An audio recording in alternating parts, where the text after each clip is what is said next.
Oke, welcome back di RF Channel on YouTube. Mula-mula saya mau minta maaf karena pada beberapa waktu terakhir tidak terlalu sering atau secara reguler mengupload video dan sharing di RF Channel.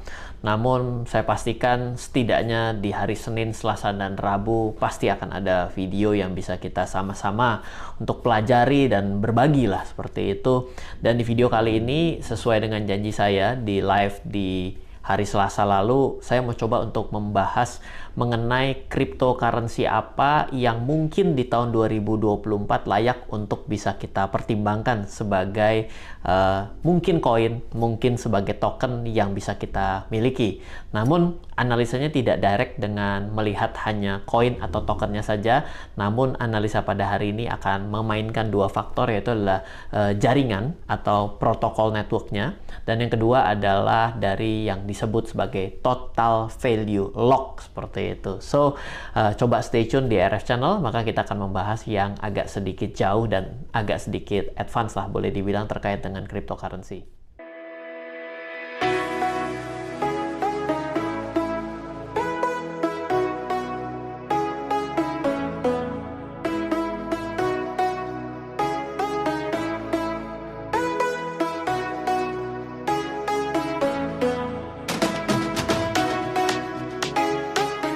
Oke, welcome back di RF Channel on YouTube. Video kali ini temanya adalah kripto ya, dan nanti tenang, yang saham juga akan kita bahas, bahwa saya akan coba untuk menganalisa di tahun 2023, akhir tahun 2023 ini, apakah ada saham-saham yang ada di Indonesia maupun yang ada di Amerika layak untuk kita pertimbangkan sebagai portofolio investasi ataupun trading dengan beberapa sudut pandang. Nah, pada video kali ini sesuai dengan janji saya pada hari Selasa lalu, bahwa saya akan coba membahas dalam sudut pandang kripto apa sih, token apa sih yang ada di dalam dunia cryptocurrency mungkin layak untuk kita pertimbangkan dengan sudut pandang yang tidak menggunakan sudut pandang analisa teknikal. Nah, di depan layar Anda ini ada, namanya adalah Devi Lama. Ini adalah ini juga ada kriptonya, ada tokennya, dan dia memprovide hal-hal yang cukup advance ya. Di sini ada banyak sekali monitoring yang bisa kita lihat.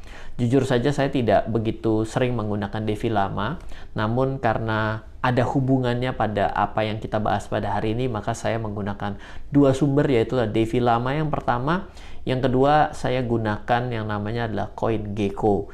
Jadi cara mengaksesnya lihat saja di atas, devilama.com/chains dan coingecko.com/en, artinya adalah bahasa Inggris, dan chains juga. Nah, jadi di sini yang ingin kita lihat bahwa ada total value lock yang terjadi pada all chain yang dimonitor di Devi Lama.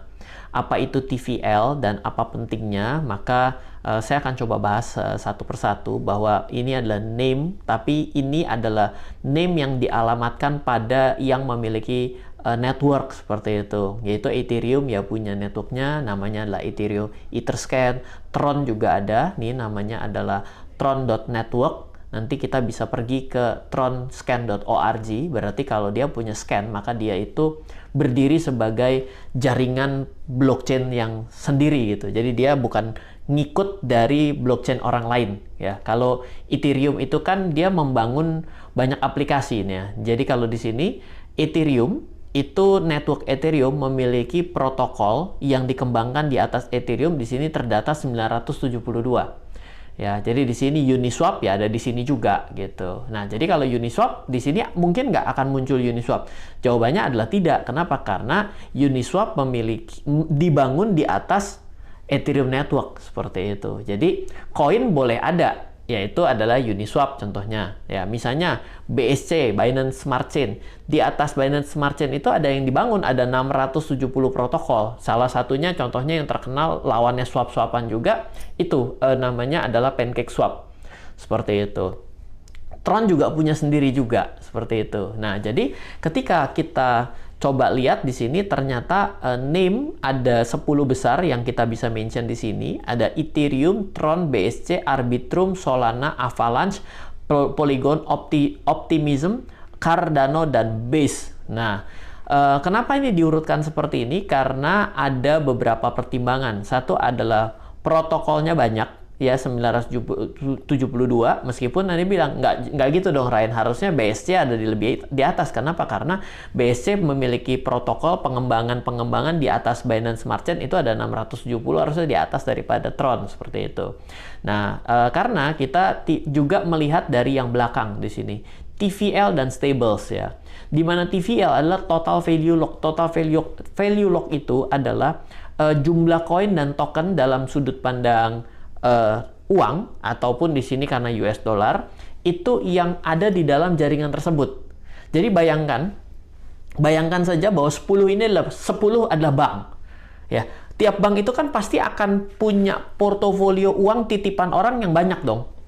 Ya, misalnya bank pertama ditaruh 1 triliun, bank kedua adalah 5 triliun. Pertanyaan saya, bank yang dititipin uang 1 triliun dengan yang dititipin 5 triliun akan terasa lebih dipercaya mana di masyarakat? Yang 5 triliun, betul nggak? Nah, berarti total value lock yang semakin tinggi memberikan suatu indikasi bahwa jaringan tersebut dipercaya oleh banyak orang, dititipin catatan mengenai kripto dan token dan NFT dan teman-temannya.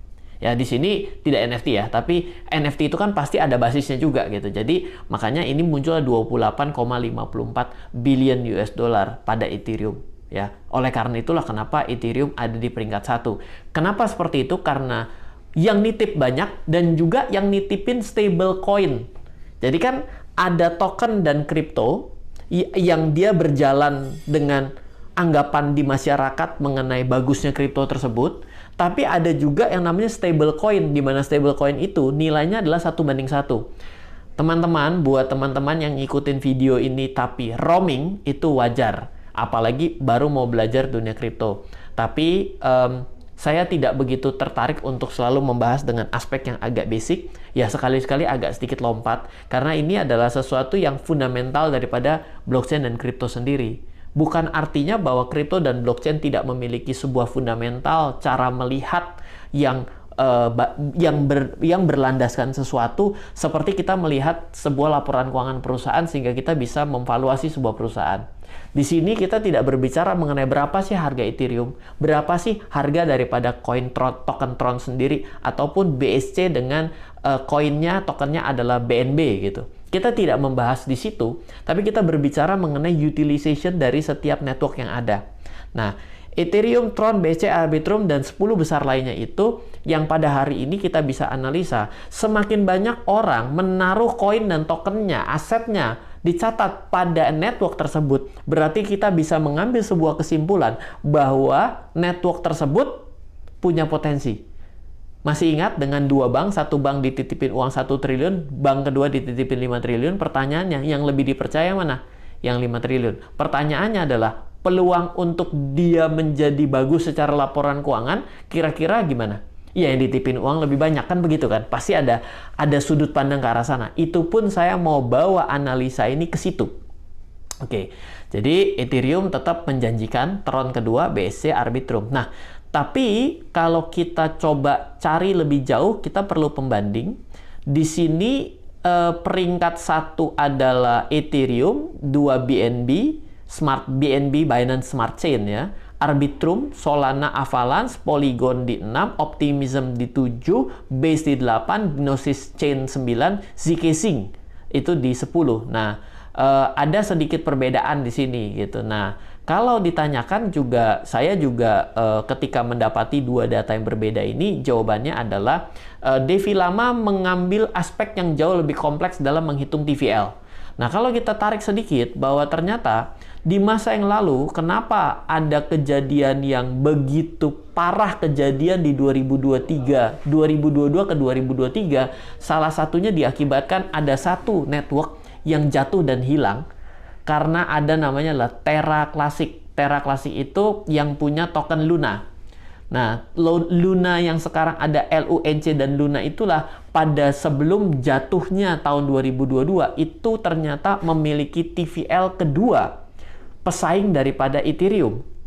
Sehingga kenapa kejatuhan Terra Classic, Terra Station Network yang pada saat itu ada Lunanya dan stable coinnya, itu kenapa berdampak begitu hebat di 2023 sampai ikut menyerek dari exchange terbesar kedua pada saat itu, yaitu adalah FTX. Yang hari ini proses ke pengadilan terkait dengan Sam Bankman-Fried sebagai founder dan ownernya. Nah, itu memang ternyata terbukti bahwa pada masa yang lalu bisa kita buktikan bahwa begitu hebatnya dan ada pengaruh besarnya terkait dengan TVL. Artinya 11,14% yang ada di layar Anda pada 29 Maret 2022. 29 Maret 2022 ketika Terra jatuh, maka ada banyak catatan di dalam network blockchain si Terra Station itu, di Terra Network itu berarti akan masalah orang-orang, ya betul nggak? Ya, makanya terjadi dampak yang begitu besar. Dan Luna pada saat itu menjadi salah satu token yang powerful, masuk ke dalam 100 besar market cap. Meskipun pada hari ini kembali lagi sudah mulai naik kembali ke peringkat 100 gitu ya. Tapi ini menjadi satu bukti bahwa TVL and analysis yang saya ceritakan pada hari ini itu memiliki validitas di masa yang lalu untuk melihat kekuatan fundamental sebuah koin. Gitu. Jangan lihat akhirnya jatuh ya, karena ada perusahaan yang masuk LQ45 hari ini juga dalam kondisi hampir pilot kan, sama aja gitu kan. Ini sesuatu yang analisis yang menggunakan data historis kan begitu. Nah, ada perbedaan karena ada cara dia menghitung. Nah, Ethereum BNB di sini kita lihat bahwa di dalam Ethereum terdapat 4.408 koin yang di dalamnya, tapi juga di sini tidak mengcapture mengenai protokolnya ya yang dikembangkan. Di sini koin yang dikembangkan ya. Jadi kan tidak semua koin sebenarnya dikembangkan karena ada koin yang memang muncul untuk popularitas tertentu. Memes coin itu kan tidak memiliki sebuah pengembangan lain kan, kecuali akhirnya dia memutuskan untuk membuat sebuah pengembangan, maka dia akan terhitung sebagai protokol seperti itu. Nah, di sini kelihatan bahwa TVL-nya 29 miliar US dollar. Di sini 28, jadi lumayan lah ya. Nah, untuk Binance Smart Chain kita lihat di sini 3,38 miliar, di sini 3,1. Nah, berarti memang perhitungannya itu sebenarnya cukup konsisten. Namun kenapa Tron masuk ke sini? Salah satunya adalah group chain pada Tron yang dihitung dengan perhitungan Devi lama secara lebih kompleks, dan juga stable coin-nya diinput lah membuat Tron masuk ke dalam jajaran ini. Yang lainnya more or less lumayan sejalan. Di sini mungkin Zkazing tidak muncul ya. Zkazing muncul di 19 di sini. Coba kita lihat ya, konsisten nggak dengan Zkazing? Di sini 157 juta TVL-nya, Zkazing di sini 157. Jadi ada perhitungan-perhitungan yang lebih kompleks pada Devi lama, menyebabkan ada sekitar 10-an network yang akhirnya masuk ke dalam perhitungan yang berbeda dengan yang ada di si CoinGecko. Ya, jadi ini menjadi sesuatu yang menarik. Nanti kalau mau lihat lagi ya mengenai perhitungan lainnya, misalnya kita melihat dari stable-nya. Kalau di stable-nya di sini adalah 66 billion. Dan kita bisa pergi ke sini juga dengan Tether sebagai stable coin terbesar, di mana Tether itu kalau kita perhatikan sebentar, saya keluarin. Tether itu menjadi koin OO, menjadi koin market. Ini ada gangguan di jaringan karena tadi mati lampu. Tether itu nilainya ya ada pada on-chain market cap. On-chain berarti adalah pada chain-nya si Ethereum adalah 39. Di sini terhitung 66. Berarti ada stable coin lagi yang belum tercapture di luar dari USDT gitu. Jadi kalau dilihat perhitungannya ini, kalau misalnya ini mau dihitung sebagai 66, itu berarti dia menghitung antara Tether USDT yang sebagai stable coin juga dengan USDC. Karena USDC itu 46 tambah 39 kan berarti 50 tambah 40, artinya 90. Maka nilai ini jadi nggak cocok gitu kan.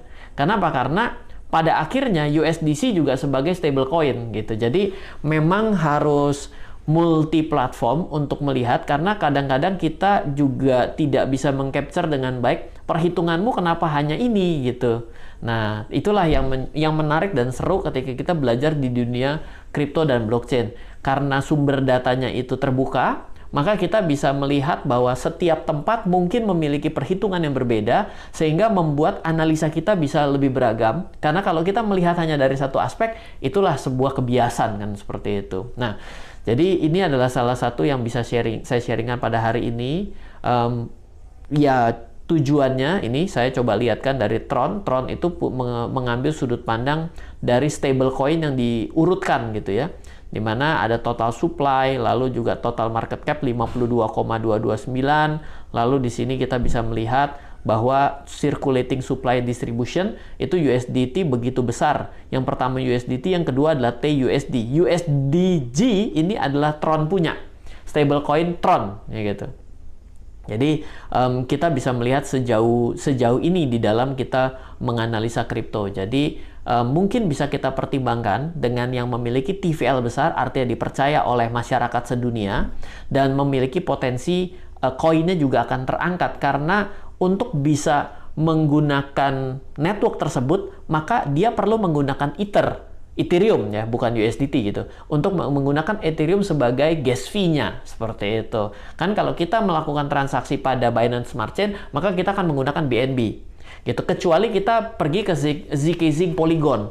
Karena zkSync Polygon itu dia mengizinkan jaringannya pada Polygon Network, tapi menggunakan bayar gas fee-nya pada Ethereum. Nah, itu beda lagi gitu. Tapi ini kita ambil satu konklusi yang sederhana dulu, bahwa TVL itu menarik menjadi alat bantu kita untuk menganalisa bahwa dengan terutilisasinya networknya, maka kita bisa memberikan asumsi bahwa semakin besar TVL, membuat si koin yang ada pada network tersebut yang digunakan sebagai gas fee potensial untuk meningkat harganya karena digunakan oleh banyak orang. Kan seperti itu juga bisa kita analisa. Nggak terlalu gampang, tapi ketika kita mendapatkan sesuatu sudut pandang lain, menjadi sesuatu yang menarik untuk menjadi pertimbangan kita dalam menganalisa investasi-investasi kita. Dan itu juga berlaku pada kripto dan juga blockchain dan token ya, pada cryptocurrency. Semoga selalu bermanfaat. Dari saya Ryan Filbert, salam investasi untuk Indonesia.